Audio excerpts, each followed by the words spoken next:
excited. I have never played it before. I mean, I played a little bit, just like a couple times, trying to get the intro.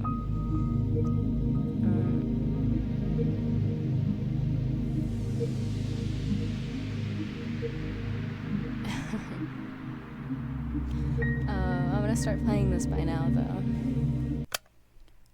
because I want to play it. And you know what? I kind of already turned it down a little bit, but we're gonna be turning it down a little bit more. Okay, it should be good. Did you know that our sun is a very unusual star? To start with, it's a yellow dwarf. This constitute for just 7 out of 10% of all stars in the universe. It's an outlier even among those. Outlier? Oh, it's an outlier even among those. Most yellow dwarfs are primarily covered with dark spots. The sun isn't. The majority of its surface is bright. In fact, it has 3 times the number of light spots than it does dark spots. Sure, its overall brightness index is nothing special. You can even call it underwhelming compared to other stars of its type. But even so, it works harder than most to shine as bright as it can. And I find that really cute.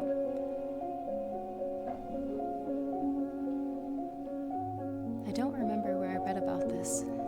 Must have been some newspaper from years ago. But that small piece of trivia still pops in my mind whenever I look at the morning sky.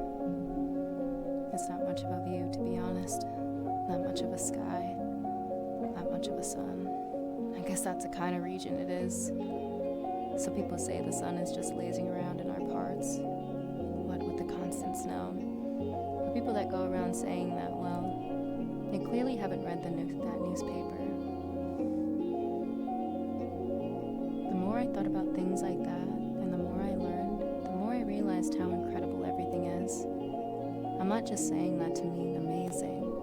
I mean improbable. You can't deny the world is full of great coincidences. It's to the point where I've begun to ask myself how much of it we can attribute to pure chance.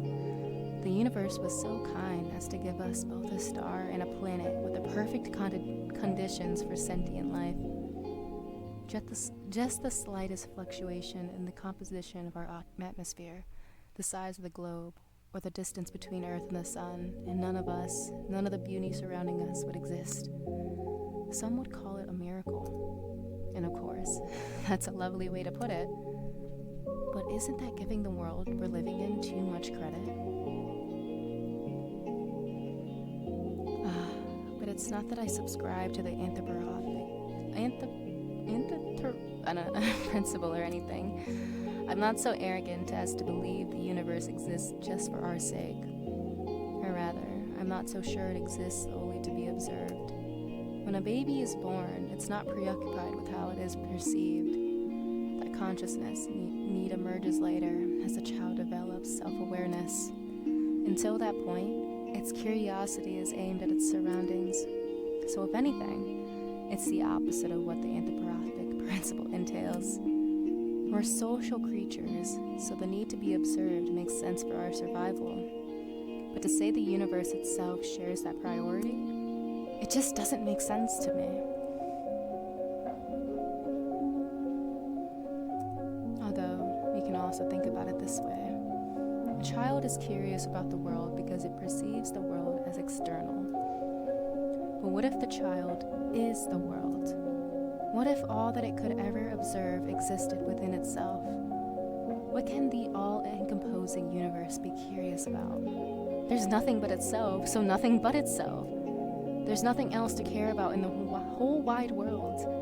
It is the world. Duh. Oh, wait, now this makes perfect sense. If I put it like that, I guess the universe has no choice but to be self-centered. Even if this wasn't the case when it was born, what if the universe developed a desire to be perceived by others as it matured, the same way that a child would? And what do we do when we want others to perceive us a certain way? We try to mold ourselves accordingly. I think I get it now. The universe gradually felt the desire to be seen. It wanted to be admired, loved, and observed, because there's nothing more a world can do but to observe itself. It's the best and only pastime there is, as far as the whole world is concerned. And if observation is good, more observation is even better. Of course, an endless universe can observe itself endlessly. You can say that its observation value equals infinity. That value may seem absolute, but it isn't really, not in mathematics. Infinity plus one exists. It's a value that the universe could never reach as a singular, albeit infinite observer. So it had to create new infinite observers to add to its infinity. It needed to create sentient life. Sentient life is the plus one. When I put it like that, it sounds like all of us are extras at a party. Now, isn't that fun? I guess it's a little. This vast, mighty universe changed itself so meticulously to make new observers possible. It fine-tuned all of its systems so precisely just to have us here. It works so hard just to share its one joy with us worthless insects.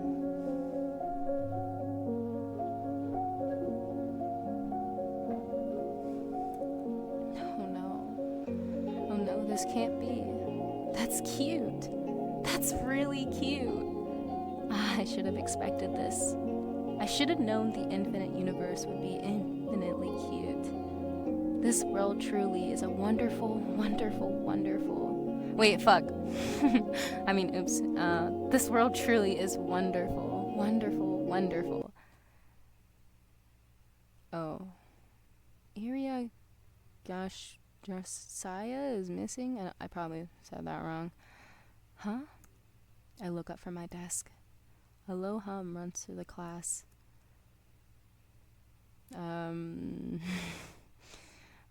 We're gonna just say Skya, because I don't know if I can read all that. What? Seriously? She's just skipping. Nah, she ran off with that one guy. You saw? No, but come on. You know her. She's totally... Silence. The teacher taps her journal to the desk. Iria's parents filed the report yesterday night. They haven't seen her since she left for school. Another round of whispers. The teacher raises her voice. So if any of you have any information that might help in finding Ira, please report it to the teacher's office or the police after class. That is all. On to the lesson. A chair creaks in the back. Wait, you really expect us just to study like normal after hearing that? Yeah, we're shocked, you know? We're worried sick. Seriously, our classmate's missing. Our friend, our Orchka. Or Orchka? I don't know how to read that. The room fills with repulsive giggles. Cut it out. Garen, sit back down. The teacher's voice sounded just as dry as it did when she broke the news. She turns towards the blackboard to write down the date. We all know the situation will probably resolve itself just fine, so let's not act dramatic. If you have anything valuable to say, I'll be happy to hear it in the office. She puts the chalk down and begins the lesson. It's December 19th. A bird flies past the window.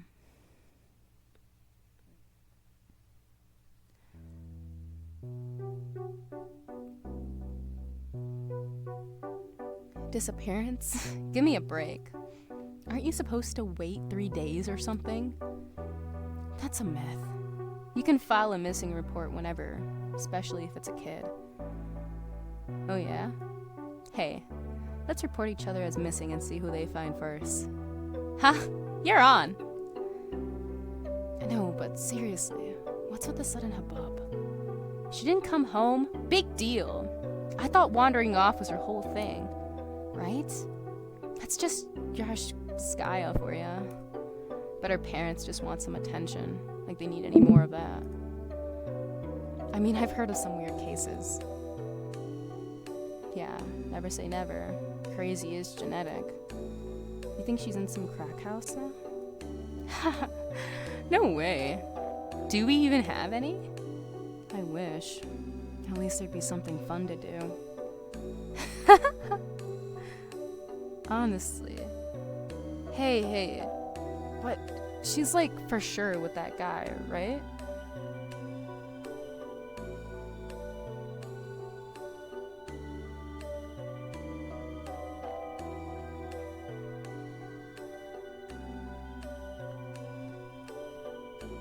The guy? You don't know? A bunch of people have seen them together. It's some older dude. He's like 30 or something. Ew. You serious? Yeah, it's so trashy. I slowly walk behind my classmates as we head to the next lesson. It's irritating. The conversation is ticking me off. I'm not sure why. It's not as if they're making any sense. It's not unusual for Ira. Oh wait, it's not as if they aren't making sense. It's not unusual for Ira to wander off somewhere on her own. I'm not treating this news with any real gravity. Really, I'm no better than them. There is a trace of worry in my head, but it isn't directed towards Ira. Instead, when I first heard about her disappearance, the thought that flashed into my mind was rather ugly. And nobody will come to save me. Gross. But regardless of what people are saying, and regardless of what I personally think, that's still a missing person. Her poor parents must be so worried. Just picturing it makes me feel glum. I'm not surprised Ira would just run off somewhere without telling anyone, but still. It's not like we've ever been friends. It would be stranger if I acted all torn up about it, right? She's just that kind of person. Always getting herself in trouble. Always hanging out in places she's not supposed to be at. They're right. This wouldn't be the first time Ira left for God knows where. But is it really true? The stuff they said about that older man. I've never seen or heard anything like that. Even though this whole time, I suppose it's plausible, knowing how some girls are. Even so, I'd never have thought Ira would be the type to be love-struck like that. Love-struck, huh? When I put it that way, then it's almost most definitely cute. Ira in love. Forbidden love, too. Wow, I'd never have guessed. I never took that girl for a romantic. But she is a girl at the end of the day. And she does like those type of books. So perhaps she was planning to elope all along? Ugh, crap. It's all so complicated. I'm really torn on this, I really am. On one hand, it's super romantic. Such beautiful young love with no regard for what anyone thinks. It's so incredible. It's incredibly cute. But on the other hand, I'm really sad. It's selfish and it's dumb, but if Ira is really gone, it's like I've got nothing to hope for anymore.